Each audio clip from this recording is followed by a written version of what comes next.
Lendo a Bíblia com William Camelo. Dia 3 de maio, Juízes 17, 1 a 18, 31. Havia um homem chamado Mica que vivia na região montanhosa de Efraim.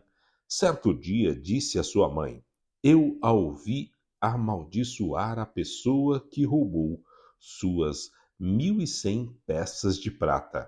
Na verdade, fui eu quem roubou essa prata. Ela está comigo. O Senhor o abençoe, meu filho, respondeu a mãe.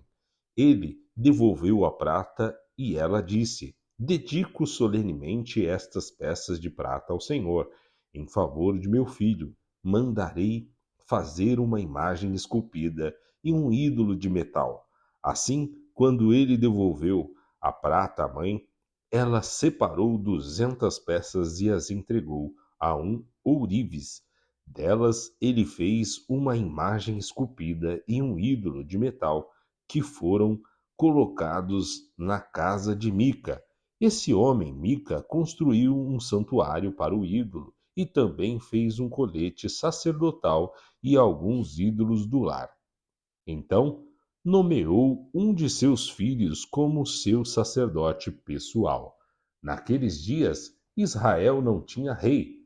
Cada um fazia o que parecia certo aos seus próprios olhos. Certo dia, um jovem levita que vivia em Belém de Judá chegou àquela região.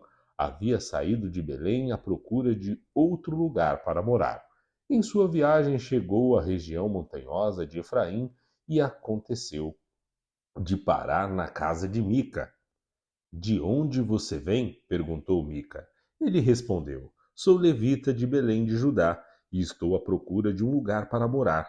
Fique aqui comigo e seja pai e sacerdote para mim, disse Mica.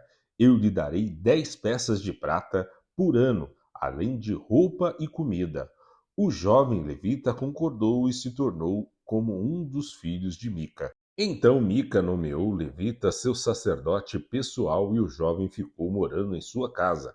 Mica disse: Agora sei que o Senhor será bondoso comigo, pois tenho um levita como meu sacerdote. Naqueles dias Israel não tinha rei. A tribo de Dan procurava um lugar onde se estabelecer, pois ainda não tinha tomado posse do território que havia recebido como herança quando a terra foi dividida entre as tribos de Israel.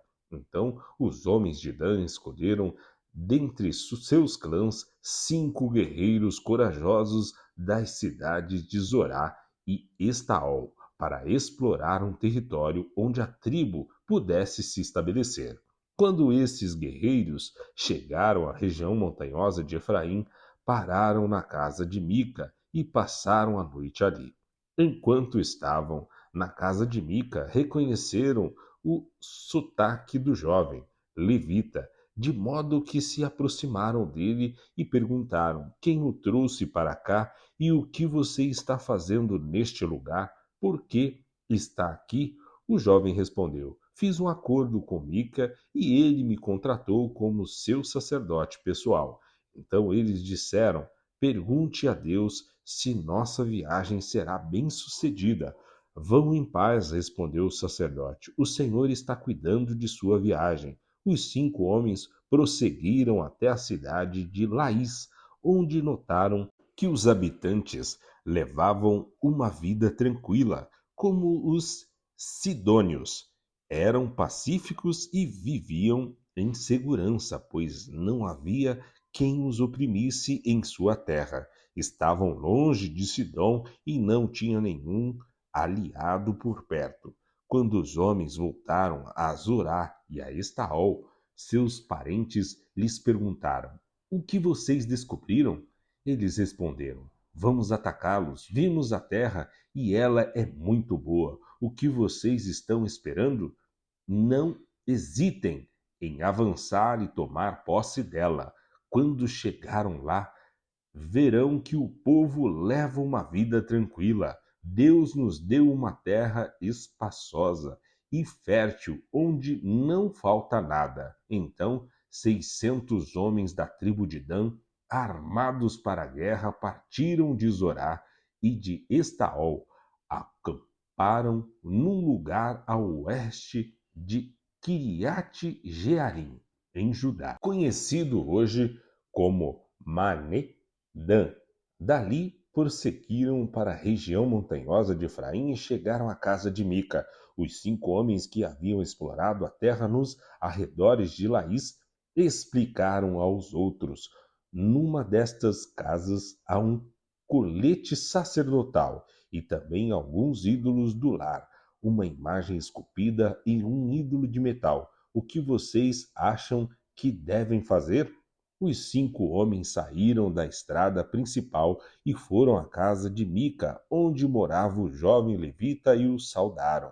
Os 600 guerreiros armados da tribo de Dan ficaram à entrada da porta, e os 5 espiões entraram no santuário e removeram a imagem esculpida, o colete sacerdotal, os ídolos do lar e o ídolo de metal. Enquanto isso, o sacerdote ficou junto à porta, com os 600 guerreiros armados. Quando o sacerdote viu que os homens estavam levando todos os objetos sagrados do santuário de Mica, perguntou: o que vocês estão fazendo? Fique quieto e venha conosco, responderam. Seja nosso pai e sacerdote.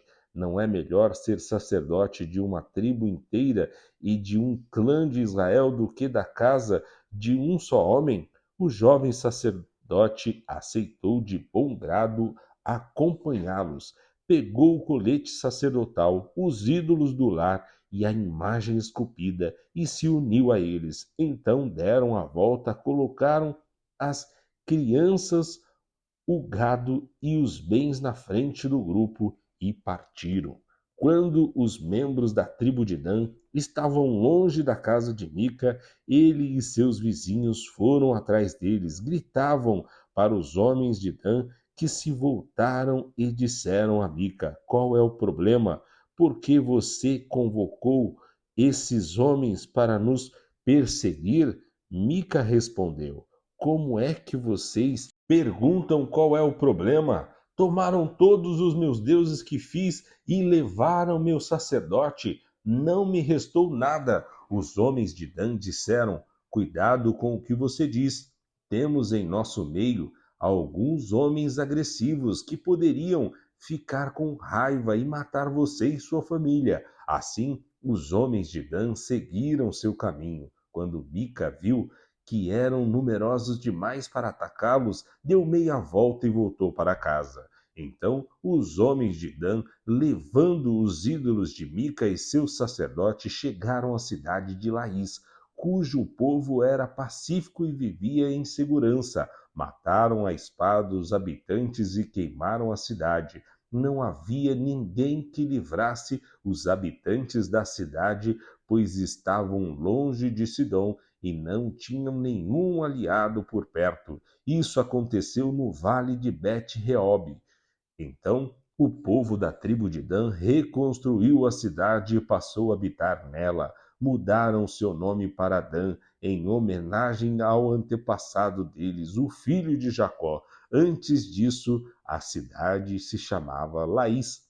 Levantaram ali a imagem esculpida e nomearam Jonatas, filho de Gerson, filho de Moisés, como seu sacerdote. Os descendentes de Jonatas serviram como sacerdote da tribo de Dan até a época do exílio. Assim, a tribo de Dan adorou a imagem esculpida de Mica durante todo o tempo em que a casa de Deus permaneceu em Siló. João 3, 1 a 21. Havia um fariseu chamado Nicodemos, líder religioso entre os judeus. Certa noite veio falar com Jesus e disse: Rabi, todos nós sabemos que Deus enviou o Senhor para nos ensinar. Seus sinais não prova de que Deus está com o Senhor. Jesus respondeu: eu lhe digo a verdade, quem não nascer de novo não verá o reino de Deus.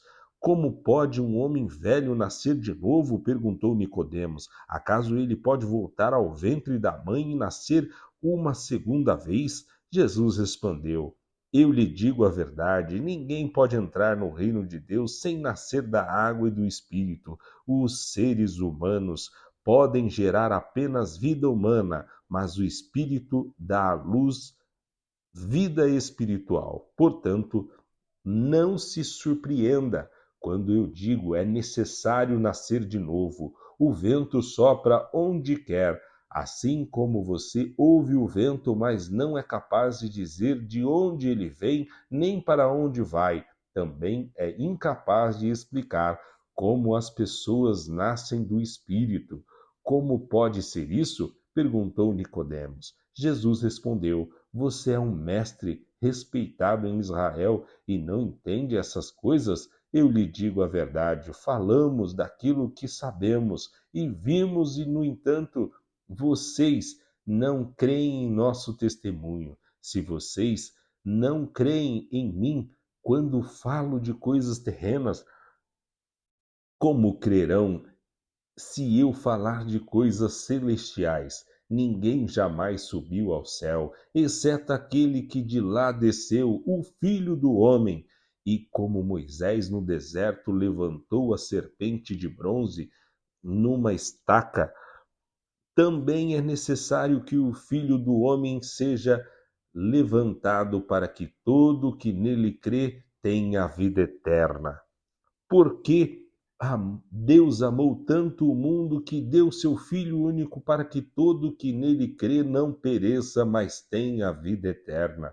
Deus enviou seu Filho ao mundo não para condenar o mundo, mas para salvá-lo por meio dele.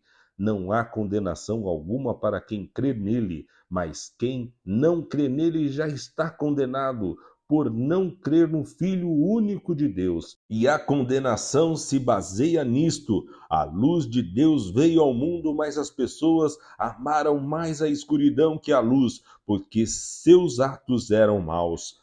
Quem pratica o mal odeia a luz e não se aproxima dela, pois teme que seus pecados sejam expostos. Mas quem pratica a verdade se aproxima da luz, para que outros vejam que ele faz a vontade de Deus. Salmo 104, 1-23.